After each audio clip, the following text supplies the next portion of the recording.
Buen día. Nosotros somos alumnos de la Universidad Veracruzana, Facultad de Medicina, Región Veracruz, y vamos a presentarles infecciones por herpes virus. Somos el equipo 3 conformado por Fernández Holguín Zulema, Muñoz Sosa Mariana, Palacios Cruz Mariali, Ribes Pérez Isela y Trujillo Sánchez Yosabet. Empezamos con la familia de herpes viridae. Se han identificado más de 100 virus pertenecientes a esta familia. Sin embargo, los que ocasionan patologías en el hombre pueden subdividirse en 3 subfamilias. Dentro de las alfa herpes virinae están herpes simple tipo 1, herpes simple tipo 2 y virus de varicela zoster. Dentro de beta herpes virinae está el citomegalovirus y el herpes humano 6 y 7. Y en los gamma herpes virinae podemos encontrar al virus de Epstein-Barr y al herpes virus humano 8. Las características virales de cada uno de los virus pertenecientes a esta familia son que estos van a medir entre 150 y 200 nanómetros, van a contar con un núcleo de genoma viral compuesto por 2 segmentos, uno grande y uno más pequeño, y va a estar dentro de una cápside compuesto por 162 capsómeros. También va a contar con una envoltura lipídica que a su vez va a contener glucoproteínas víricas. Entre la envoltura y la cápside podemos encontrar el tegumento, que va a constar de una doble capa de proteínas de alrededor de 30-35 proteínas y las enzimas virales.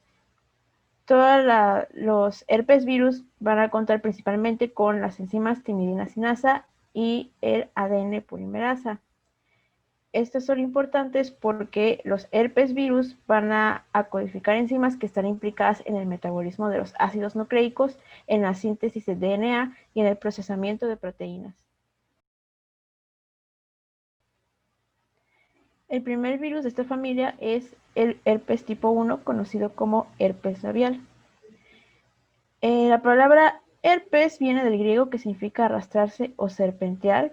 Algunas fuentes dicen que es debido a las características de las lesiones, otras a cómo se disemina la enfermedad. Y el herpes tipo 1 junto con el tipo 2 se encuentran dentro de la categoría de herpes simple, y ambos pueden ocasionar enfermedades en la bucofaringe y en los genitales, pero el herpes tipo 1 es más común encontrarlos en la bucofaringe y el tipo 2 en los genitales. Va a tener un comportamiento de tipo latente, es decir, que la enfermedad puede repetirse más de una vez. A esto vamos a llamarlo recidivas. Cuando está en periodo de latencia, el virus va a alojarse en el ganglio del trigémino, y este va a ser el agente etiológico de la gingivoestomatitis, que coloquialmente la conocemos como fuego labial. También puede ocasionar faringitis, amigdalitis y queratoconjuntivitis.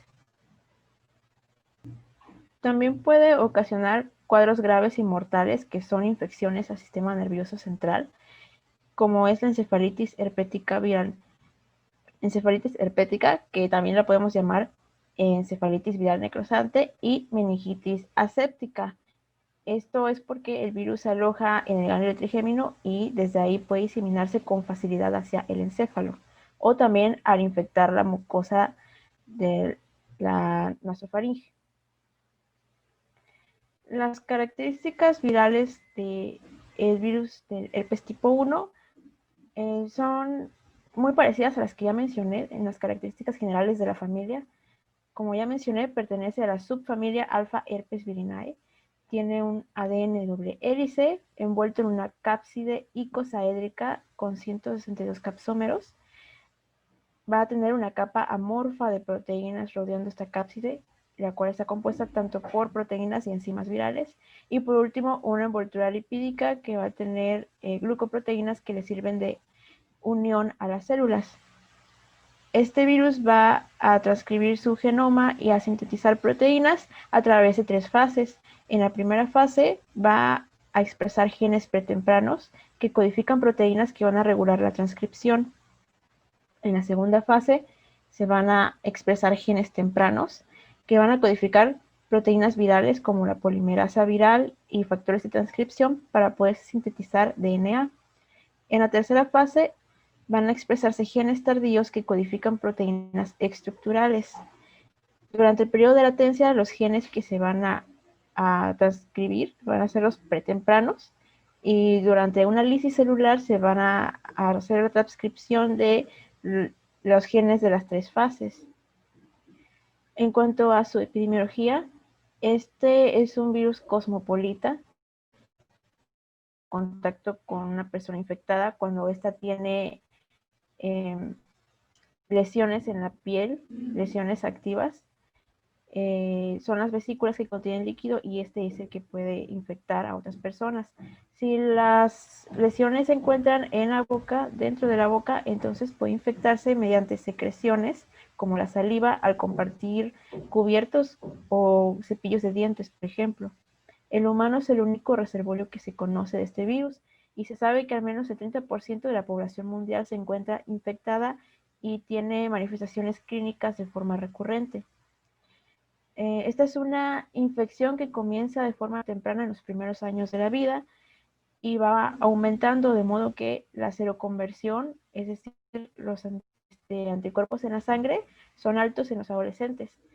Y se ha observado que las infecciones son frecuentes en personas que viven en hacinamiento o que tienen mala higiene. La patogenia de este virus va a ocurrir de la siguiente manera. Primero va a llegar a las mucosas, se replican a células mucoepiteliales ocasionando daño lítico. De ahí va a invadir el tejido adyacente y las neuronas. Va a entrar en un periodo de latencia en el cual no va a haber manifestaciones clínicas. Luego se va a reactivar, es decir, se va a multiplicar y luego se va a desplazar a través de los nervios hasta la terminal nerviosa.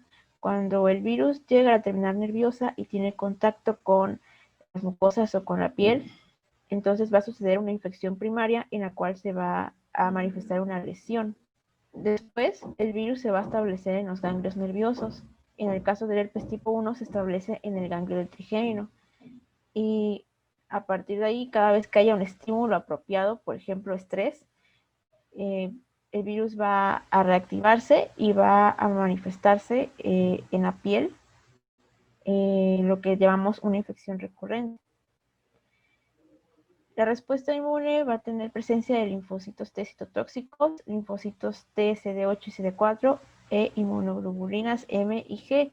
Esto va a resolver las manifestaciones clínicas, sin embargo, no van a erradicar a los virus. Y la inmunidad humoral no puede protegernos de una infección recurrente ni de infecciones de tipo exógenas. Un tipo de herpes ocasionado por este virus es el herpes bucofaringio, que es el más común, que puede presentarse como un cuadro de gingivoestomatitis, que se conoce como el fuego labial de las lesiones alrededor de la boca, y se va a presentar con dolor ardoso o quemante con prurito por alrededor de 6 horas.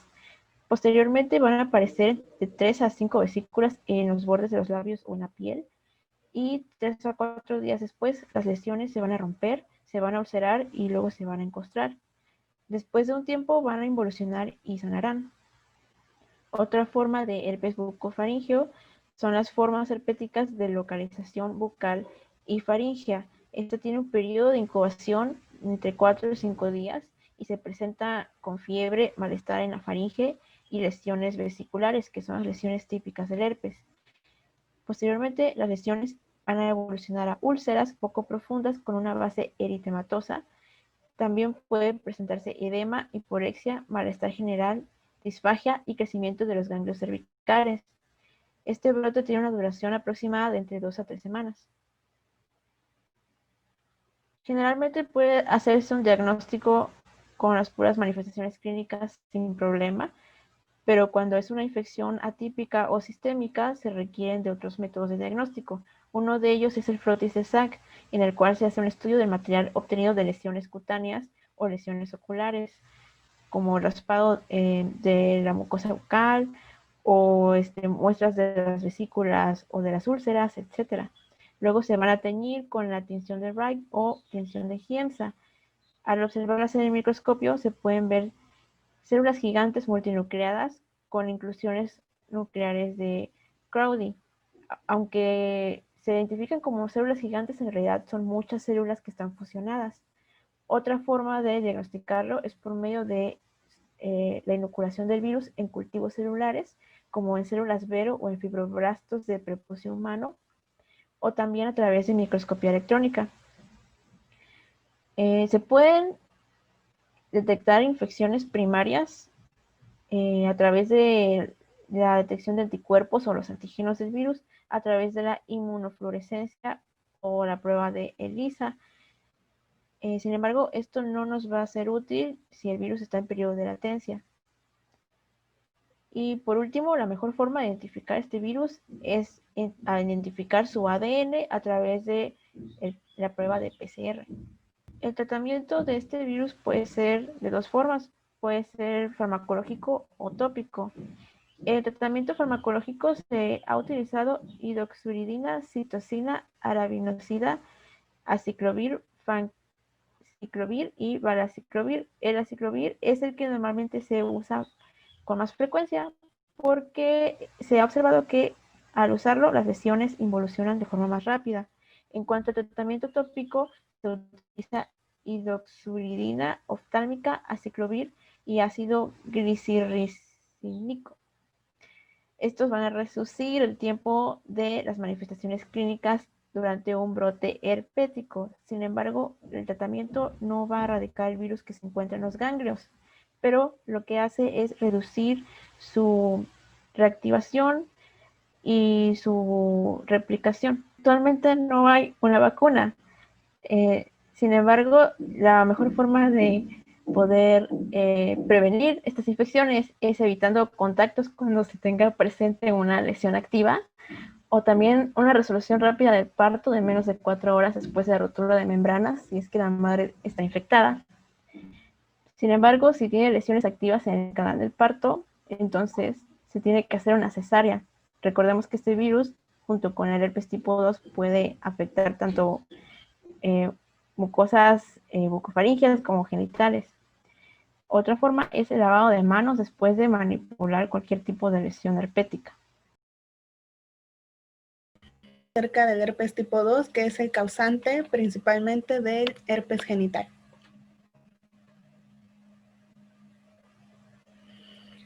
Bien, recordando un poco, existían 3 subfamilias. El herpes tipo 2 pertenece a la subfamilia alfa herpeviridae junto con el tipo 1 y el tipo 3, que es el herpes zóster. Sin embargo, aparte de tener esta subfamilia en común, tanto el herpes tipo 1 como el tipo 2 comparten la categoría de virus del herpes simple. Por lo tanto, van a tener un mayor número de características en común, como es su homología de ADN, también es de ADN bicatenario, determinantes antigénicos, así como tropismo tisular y ciertos signos de enfermedad, ya que ambos ocasionan patologías similares. Tanto el tipo 1 como el tipo 2 se caracterizan por un comportamiento de tipo latente que, como se mencionó anteriormente, consiste en que una vez que el virus llegue a los ganglios, se pueden alojar ahí y pueden durar desde meses hasta años para que vuelva a ocurrir un rebrote de la enfermedad. La diferencia radica en que el herpes tipo 1 tiene predilección por las células epiteliales de la bucofaringe, mientras que el herpes tipo 2 tiene predilección por las células de la mucosa genital. Es por eso que se le atribuye más al causante del herpes genital. Dentro de las patologías que el herpes tipo 2 puede causar, encontramos el herpes bucal u oral, aunque vimos que el agente causante más común es el tipo 1. También puede causar el herpes genital y encefalitis herpética, meningitis, herpes congénito y paradiso herpético serían complicaciones más bien del herpes genital. De estas 4, la que más se le atribuye al herpes tipo 2 es el herpes congénito, que es la infección del producto de la gestación. Y bueno, este es en caso de que la madre padezca herpes genital. El panadizo herpético hace referencia a la infección que se tiene en los dedos, principalmente del sector salud, que es quien está en contacto directo con personas infectadas. ¿Quiénes corren riesgo? Principalmente adultos sexualmente activos, ya que el herpes genital es una enfermedad de transmisión sexual, así como también el personal de salud, principalmente para el panadizo herpético, y algunas personas inmunocomprometidas y que estén sometidas a procedimientos como quimioterapia o radioterapia, así como los recién nacidos, principalmente para el herpes congénito. Bien, el herpes genital, como comenté, es una enfermedad de transmisión sexual que puede ser causada por ambos tipos de virus, tanto el tipo 1 como el tipo 2, pero pues recordemos que el herpes genital el herpes tipo 2 tenía predilección por las células de la mucosa genital, por eso se le atribuye más a este. Dentro de su epidemiología encontramos que el herpes genital es la causa más frecuente de las úlceras genitales de las enfermedades de transmisión sexual, seguida del chancro sifilítico, que es ocasionado por el treponema pallidum.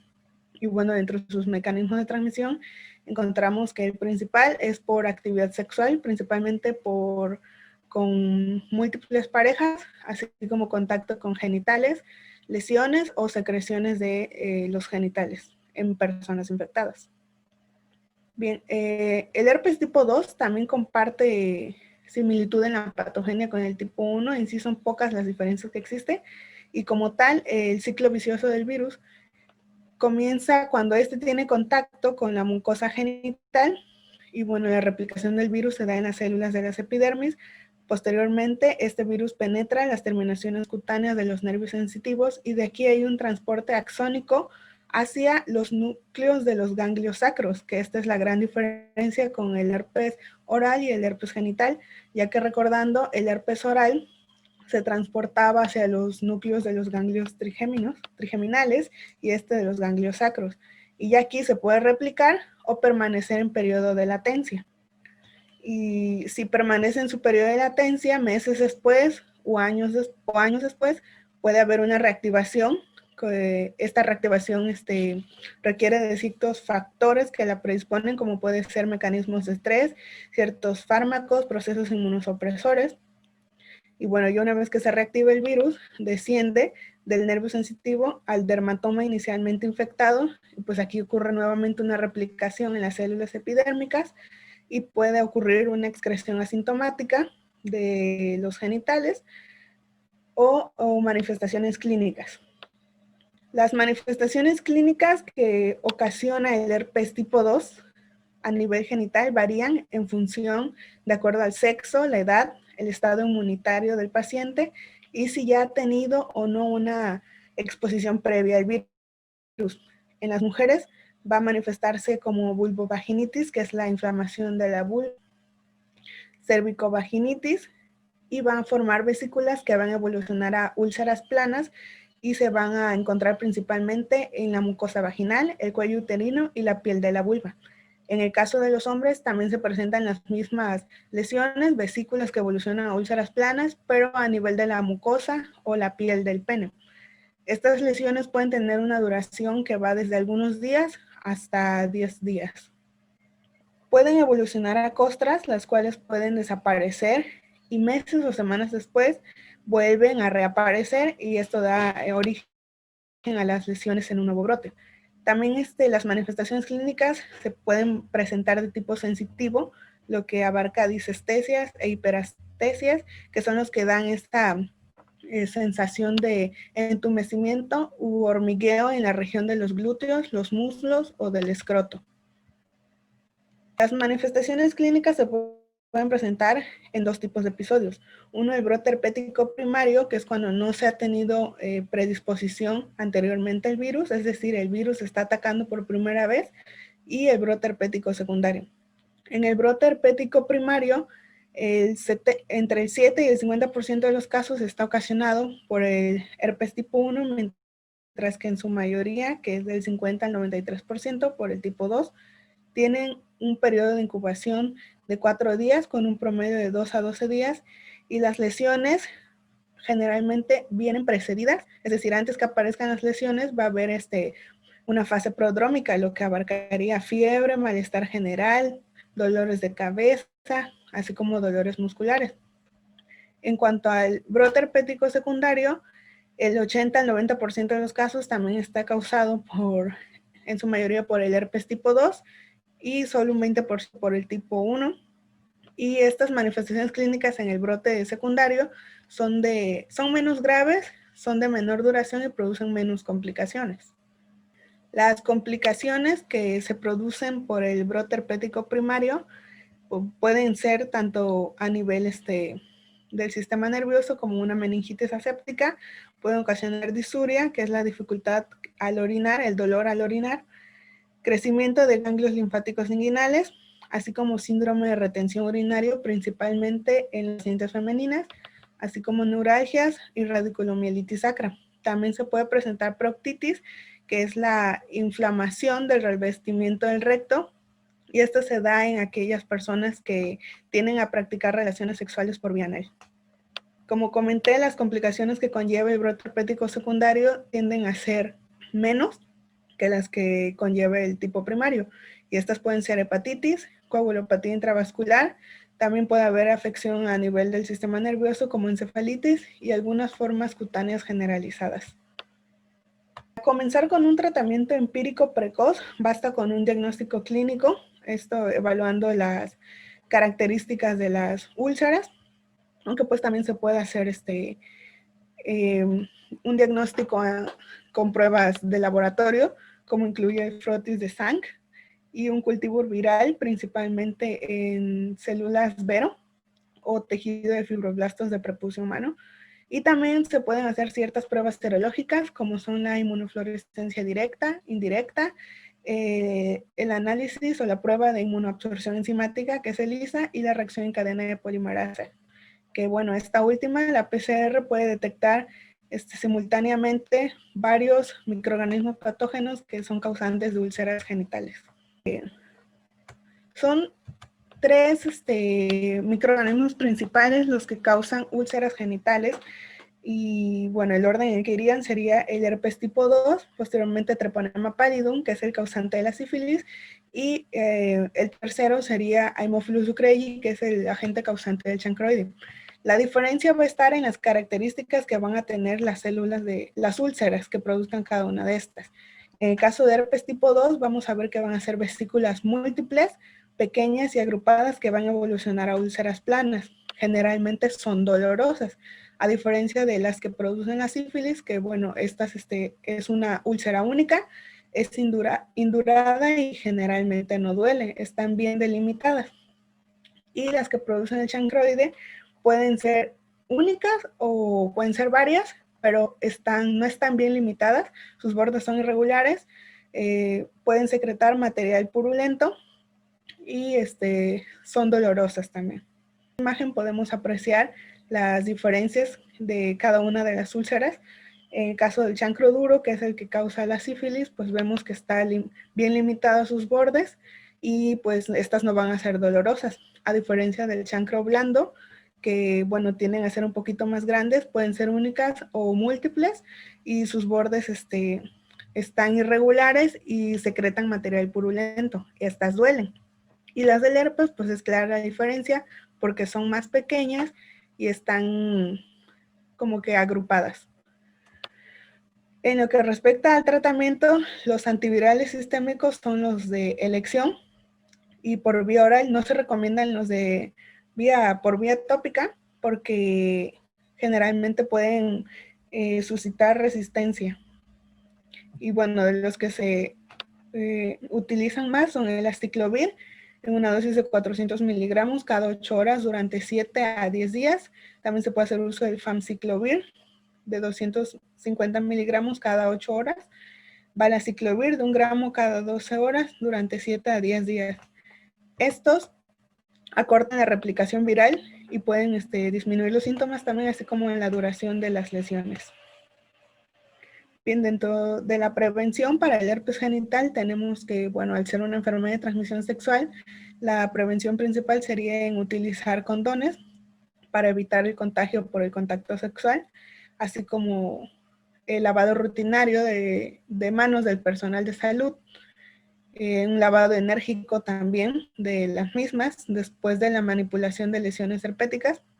Y en caso de que la paciente embarazada presente herpes genital, se recomienda una resolución rápida del parto para evitar el contagio al al producto y evitar así un herpes congénito, así como cesárea en presencia de lesiones activas en el canal de parto, ya que el herpes congénito pues se contagia principalmente al momento de la salida por el canal.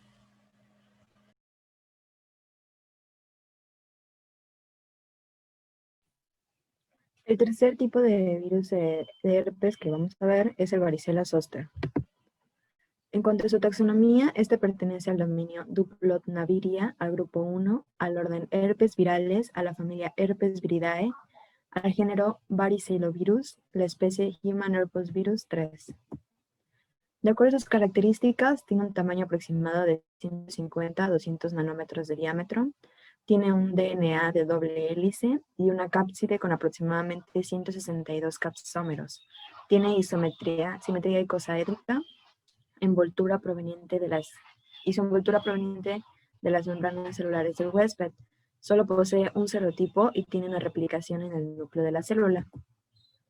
En cuanto a su epidemiología, esta es cosmopolita, es decir, que se encuentra distribuida por todas las partes del mundo y no hace una diferencia como tal entre hombres y mujeres.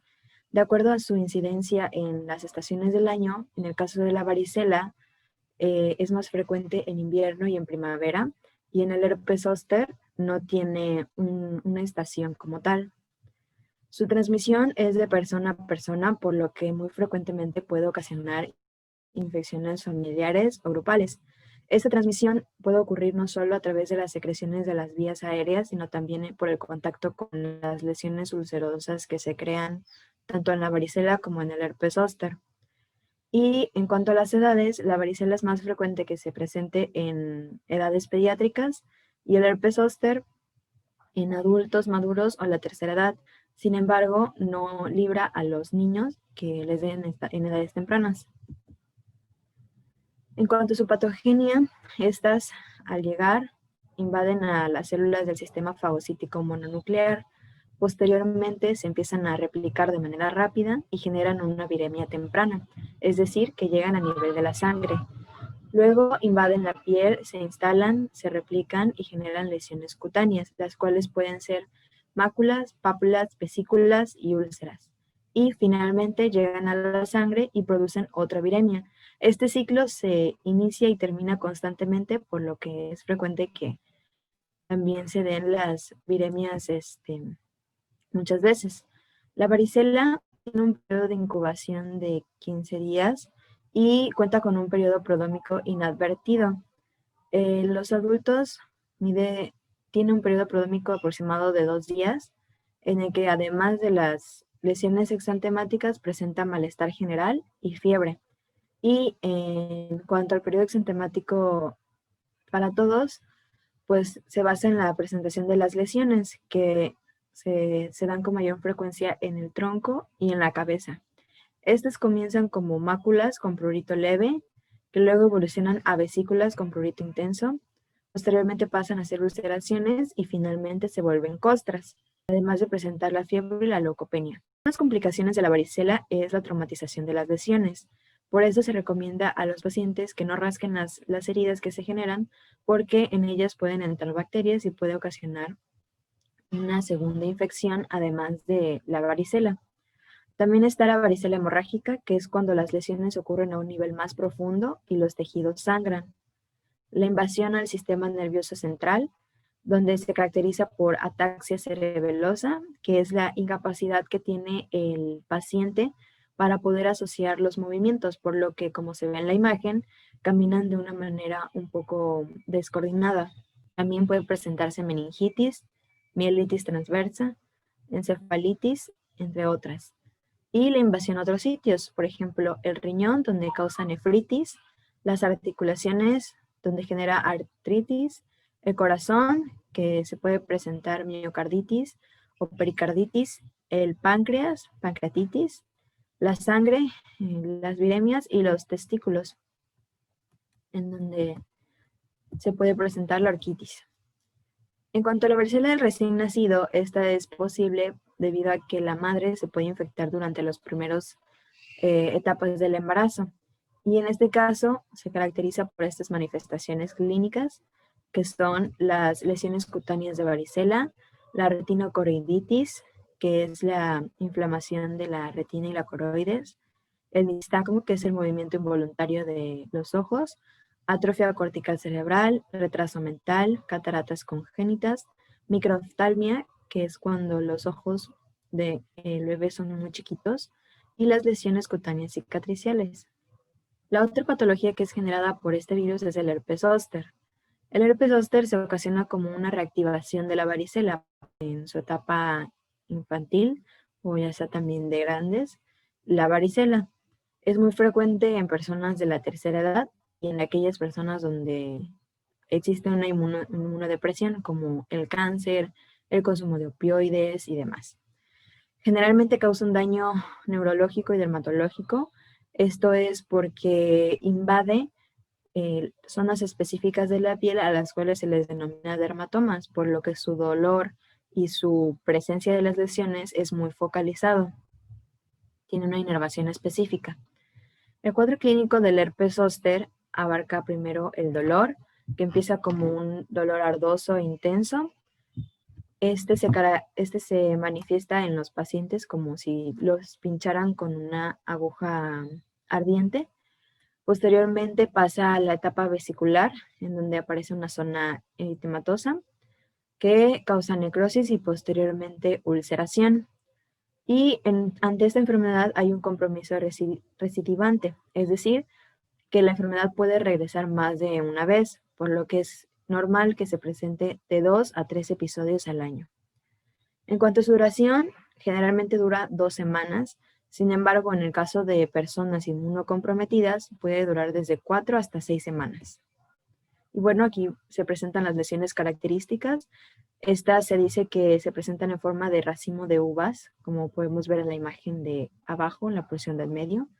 Y pues también, como les mencionaba, puede darse el caso de la varicela hemorrágica y el herpes zóster. Las lesiones son muy parecidas, pero pues la diferencia se basa en su diseminación a lo largo del sistema linfático.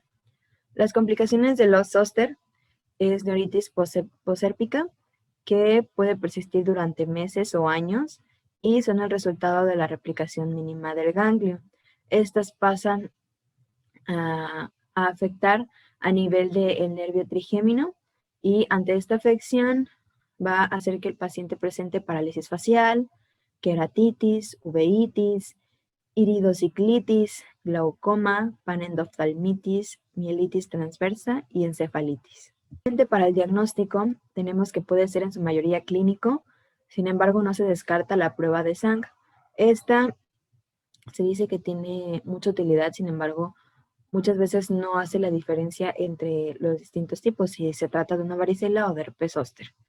El aislamiento del paciente para evitar la propagación de la enfermedad, la demostración de antígenos virales específicos, su cultivo mediante líquido de las vesículas, líquido cefalorraquídeo, exudado conjuntival y el diagnóstico inmunoserológico, el cual puede ser por medio de la prueba ELISA. El tratamiento se basa en el lavado de las lesiones para evitar, como les mencionaba, la agregación de otra infección bacteriana. También la aplicación de antipruriginosos, entre ellos está la aciclovir, que ayuda a la disminución de las lesiones, y los antipruriginosos disminuyen la picazón característica que le da al paciente. Esto hace que se evite que el paciente se rasque y se abran las heridas. También se encuentra el fansovir, el valaciclovir, y en caso de alergia a la aciclovir, famciclovir y valaciclovir, se receta Foscarnet. Y bueno, la prevención se basa en el lavado de manos después de cualquier contacto que se tenga con el paciente, el aislamiento del paciente, la vacuna de virus vivos atenuados, que la desventaja que tiene es que no crea una memoria inmunológica, y la inmunización pasiva con inmunoglobulinas específicas. El siguiente virus es el herpesvirus número 4, llamado virus de Epstein-Barr. Este es un parásito de los linfocitos B y se considera el responsable de la mononucleosis infecciosa. En las características virales se trata de un virus icosaédrico cual pertenece a la subfamilia Gamma Herpevirinae. Tiene un DNA bicatenario, una cápside de 162 capsómeros y una envoltura amorfa con glucoproteínas salientes a manera de púas. Este puede tener una etapa de latencia que se caracteriza por la presencia de los virus en la sangre y en los linfocitos B. Epidemiología se trata de una enfermedad de distribución mundial. La mayoría de las infecciones primarias se cursan de forma subclínica, es decir, no van a presentar una sintomatología. Se transmite por contacto con secreciones de la bucofaringe, específicamente la saliva, con el contacto oral íntimo y por eso también es llamada la enfermedad del beso. También puede ser compartiendo objetos como cepillos de dientes y vasos. En el caso de los niños, estos pueden ser asintomáticos o bien presentar una sintomatología leve. Para los adolescentes y adultos, el riesgo de la mononucleosis infecciosa es alto y en los individuos inmunocompetentes tienen un riesgo máximo de padecer una enfermedad neoplástica. La patogenia, la infección inicia con la invasión viral en la faringe. El virus se replica en las células epiteliales y en los linfocitos y produce una lisis. A continuación va a infectar a los linfocitos B. La presencia de los virus en los linfocitos B induce a una respuesta inmune, activando los linfocitos T. La mononucleosis infecciosa surge como una consecuencia de una especie de guerra civil entre los linfocitos B infectados por el virus de Epstein-Barr y los linfocitos T protectores, dando como síntomas linfocitosis clásica, es decir, el aumento de linfocitos mononucleares, la hipertrofia de órganos linfoides como ganglios, linfáticos, vaso e hígado y malestar. Si la infección primaria ocurre durante la primera década de vida, será subclínica y si se presenta en la segunda, se va a generar el cuadro clínico. A diferencia del adolescente, en los niños la sintomatología por la infección de Epstein-Barr no se presenta. En el adolescente o adulto joven se va a presentar la mononucleosis infecciosa o enfermedad del beso, con una tríada de síntomas clásicos que se compone de linfadenopatía, que es un aumento de los ganglios, esplenomegalia, aumento de tamaño del vaso y faringitis exudativa acompañada de fiebre y malestar.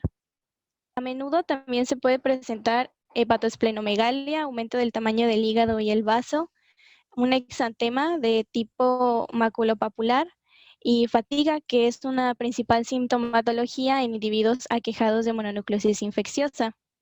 El periodo de incubación es de 10 a 14 días e incluso puede llegar a durar hasta 2 meses. Puede causar alteraciones a nivel del sistema nervioso como meningoencefalitis, parálisis de Bell y síndrome de Guillain-Barré. También en el sistema fagocítico mononuclear puede causar hiperplasia linfoide, donde todos los tejidos linfáticos crecen y es particularmente evidente en las cadenas ganglionares del cuello. Las adenopatías cervicales se van a presentar como una deformación del cuello y van a ser generalizadas. Y bueno, la enfermedad va a dar un importante ataque al estado general, donde habrá petequias en el paladar y preorbitarias, edema palpebral, miocarditis, neumonía, nefritis y síndrome urémico hemolítico. En el diagnóstico, es principalmente clínico y serológico.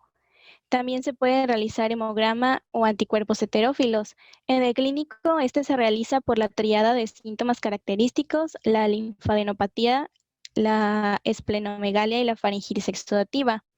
Para el hemograma, se revisa que haya en la sangre ya sea una hiperplasia o linfocitos atípicos, como células de Downey o linfocitos T.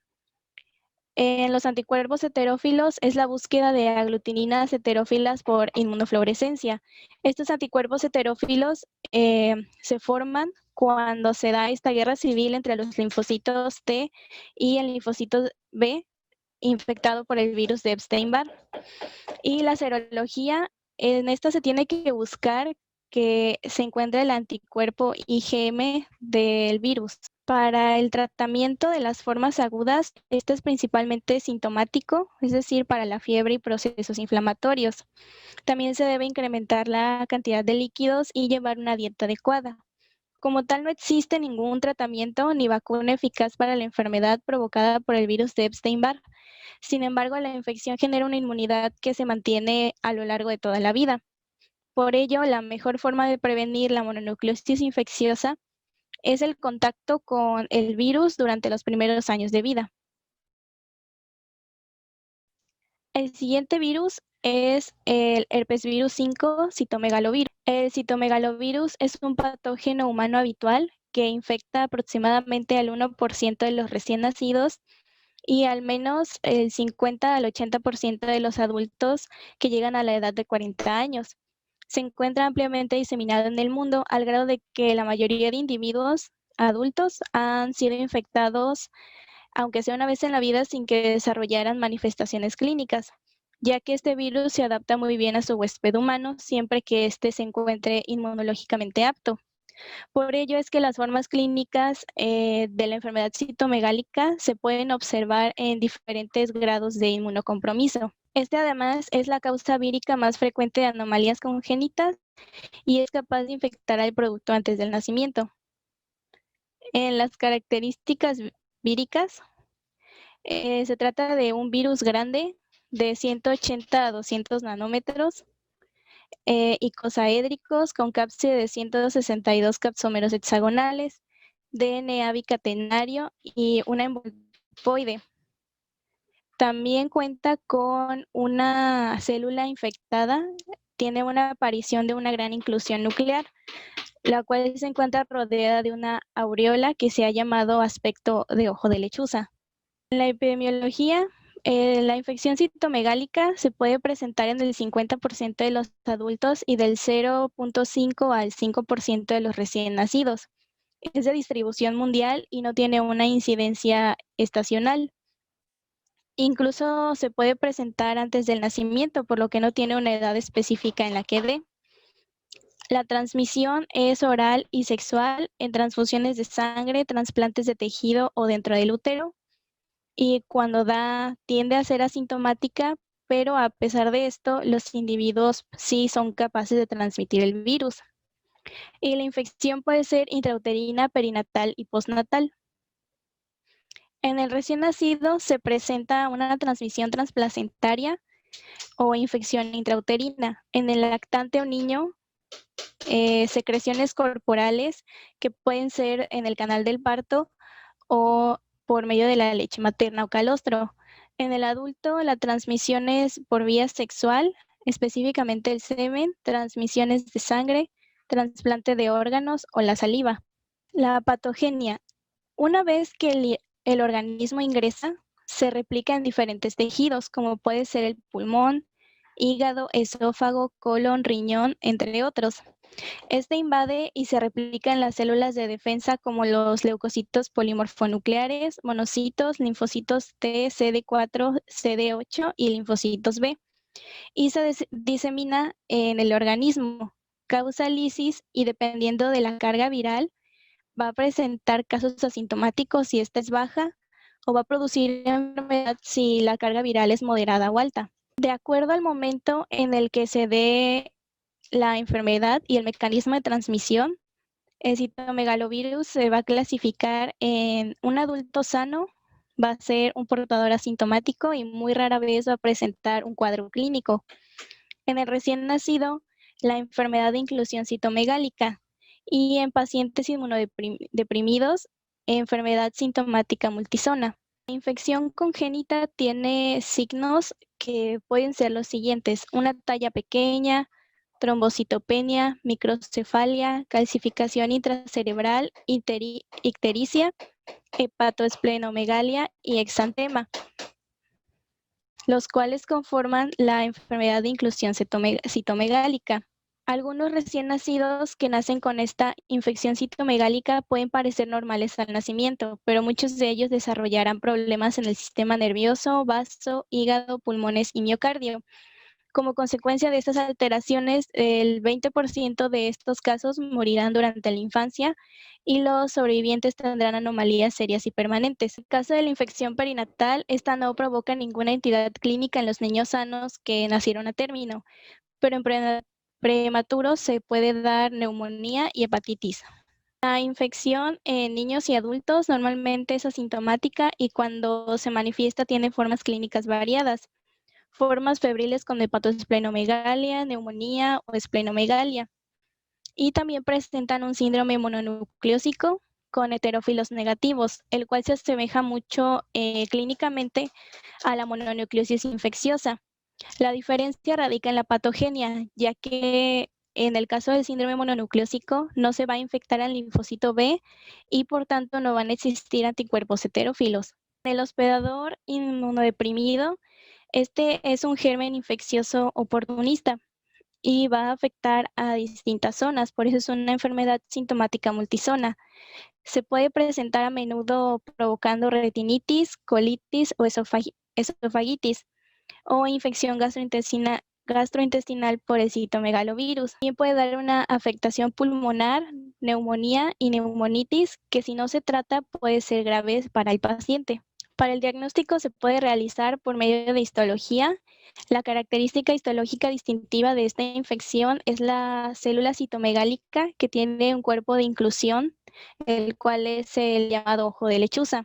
Para aislar este virus se puede hacer en cualquier tejido, pero los mejores productos son la orina y la sangre. En la serología se debe identificar los anticuerpos con IgM y para el cultivo, una forma rápida de realizarlo es por una detección de inmunofluorescencia de antígenos precoces. Y para la detección antigénica y genómica se ocupa la inmunofluorescencia, ELISA o el genoma vírico por PCR. En el tratamiento, los fármacos antivirales usados y que han tenido buenos resultados son el ganciclovir, vanganciclovir y el cidofovir. En el caso de la ciclovir, este es menos potente que el ganciclovir y presenta una eficiencia moderada. No hay una vacuna que pueda prevenir esta infección, esta enfermedad. Y hay que recordar que el citomegalovirus se transmite esencialmente por vía sexual, trasplante de tejidos y transfusiones de sangre, por lo que su transmisión por estas vías puede ser evitable. Ahora vamos a hablar del herpes virus humano 6 y 7. Iniciando con el herpes virus humano 6, este se aisló por primera vez en el año de 1986 de pacientes que tenían problemas linfoproliferativos o también pacientes con SIDA. Existen dos variantes de este virus, 6A y 6B. Se presenta generalmente en niños de 2 a 3 años con exantema posterior y fiebre que dura de 2 a 3 días, donde el virus permanece en el cuerpo de forma latente. Este virus es el agente causal del exantema súbito. Dentro de sus características virales está que mide 100 nanómetros de diámetro, es un virus icosaédrico y presenta una cápside de 62 capsómeros. Tiene un ADN bicatenario y una envoltura que aumenta de tamaño a casi el doble. El herpes virus humano 7 se aisló por primera vez en el año de 1990 de linfocitos T CD4 y dentro de sus características virales está en que es muy similar al 6.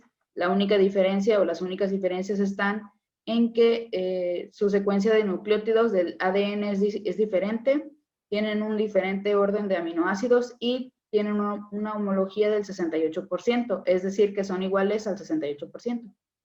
Con respecto a su epidemiología, tienen una distribución cosmopolita. Se presentan en edades muy tempranas. Se sospecha que el virus 6 infecta a niños a partir de los 6 meses de vida, mientras que el virus 7 ocurre después de la infección del virus 6.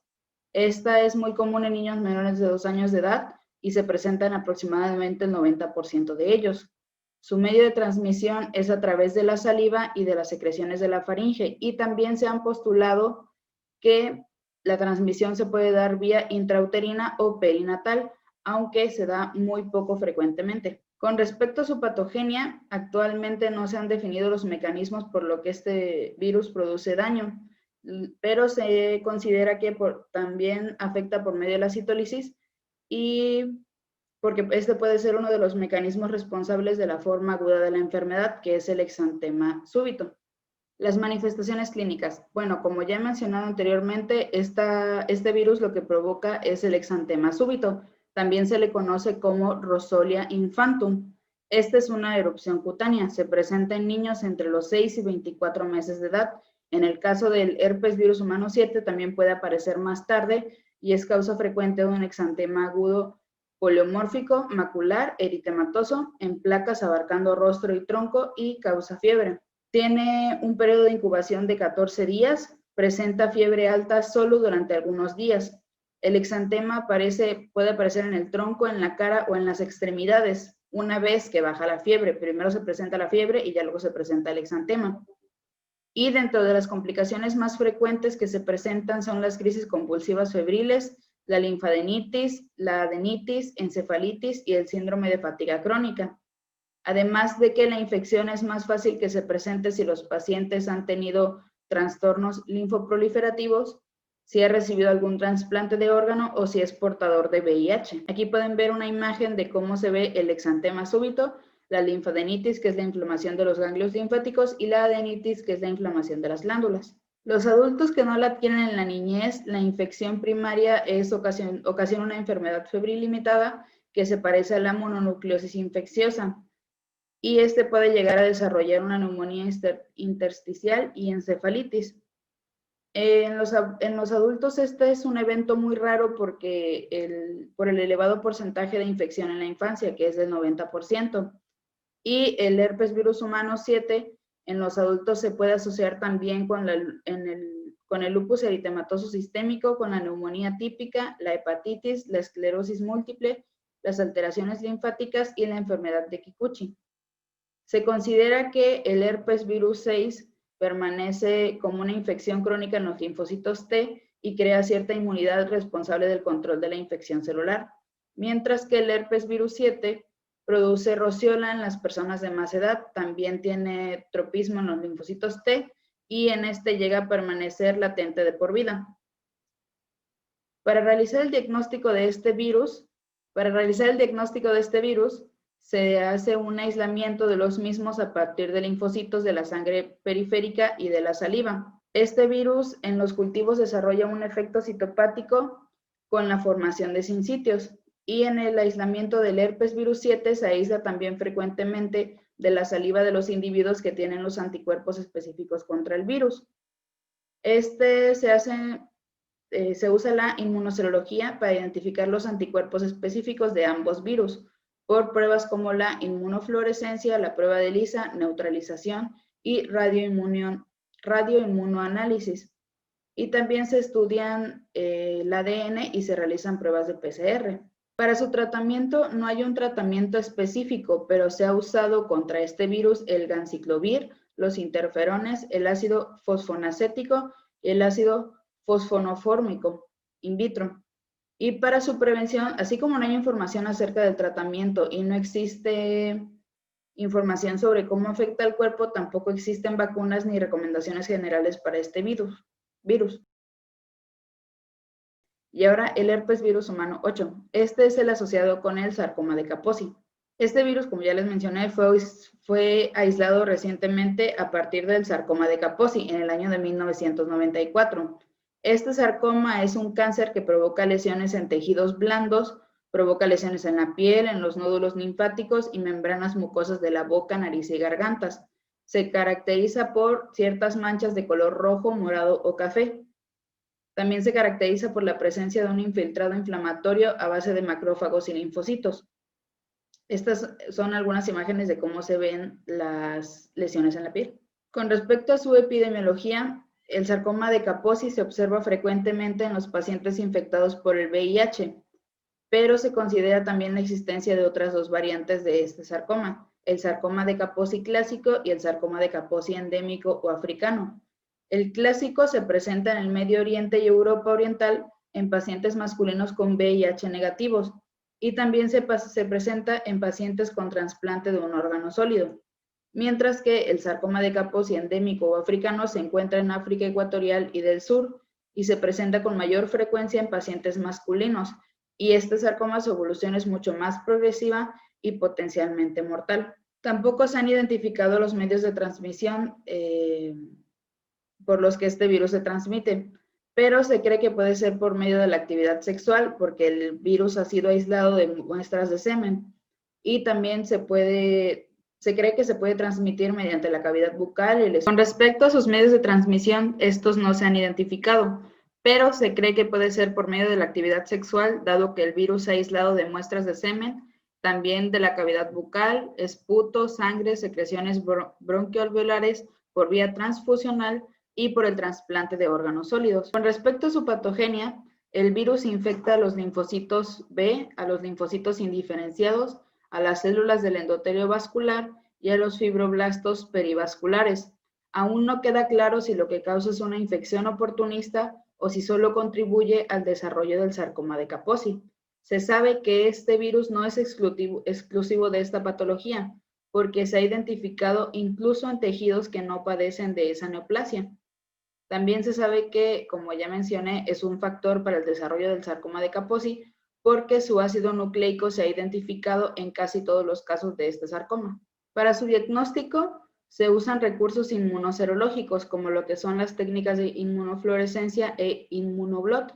La técnica de inmunoblot, en esta se separan las proteínas por medio de la electroforesis en un gel de poliacrilamida, además de la identificación directa del ADN del virus por medio de la prueba de PCR o de hibridación, que es otro método del diagnóstico. Para su tratamiento no existe un tratamiento farmacológico específico, se usan más que nada tratamientos experimentales como lo que son los interferones y el fosfocarnet. Y para su prevención no existen vacunas y no hay otras medidas preventivas más que aquellas relacionadas con la actividad sexual, como lo que es el uso de métodos anticonceptivos. Aquí se muestra la bibliografía que utilizamos para realizar esta exposición. Esto sería todo de nuestra parte. Muchas gracias.